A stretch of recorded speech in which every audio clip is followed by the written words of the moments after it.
योगी जी को नमस्कार। योगी जी, पता नहीं आपने कितनी गायों को चारा खिलाया होगा कि आप मंत्री बन गए। वैसे मंत्री बनने वाले गुण तो आप में कुछ है नहीं। आपने कितने माताओं और कितने पिताओं और कितने भगवानों की पूजा करी कि मोदी जी को ऐसा क्या लगा आप में कि चरवाहा को मंत्री बना दिया, यूपी का सीएम बना दिया। चलो ठीक है, आप हिंदू है, कट्टर हिंदू। आपने गौ खाना, जहां पे कत्ल खाना है वहां पे, कत्ल खाना कहते हैं ना, क्या कहते हैं, बुचड़ खाना, वो बंद करवा दिया। चलो समझ में आता है। लेकिन आप हिंदू हैं तो आप, मैं हिंदू हूं तो हम सबको हिंदू तो नहीं बना सकते ना।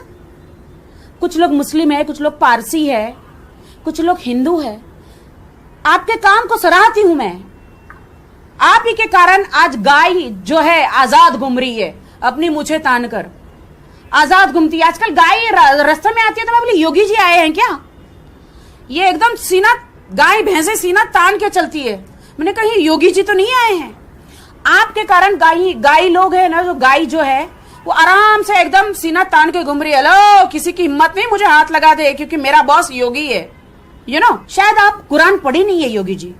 कुरान पढ़िए, उसमें उस टाइम पे मन्ना भेजा था अल्लाह ने लोगों के लिए। पशु पक्षी जो भी है, वेज नॉन वेज उस टाइम पे नहीं था। मोजिस के टाइम पे, मूसा सलाम के टाइम पे। शायद आपको पता ना हो कि मूसा सलाम कौन है। ना पता हो योगी जी तो मुझे आके पूछो। ईसा सलाम कौन है, जीसस कौन है, मुझे पूछो आके। जिस तरह मुसलमान लोग आपके हिंदू जाति में डिस्टर्ब नहीं करते, हमको भी मुसलमान भाई बहनों के जाति में डिस्टर्ब नहीं करना चाहिए।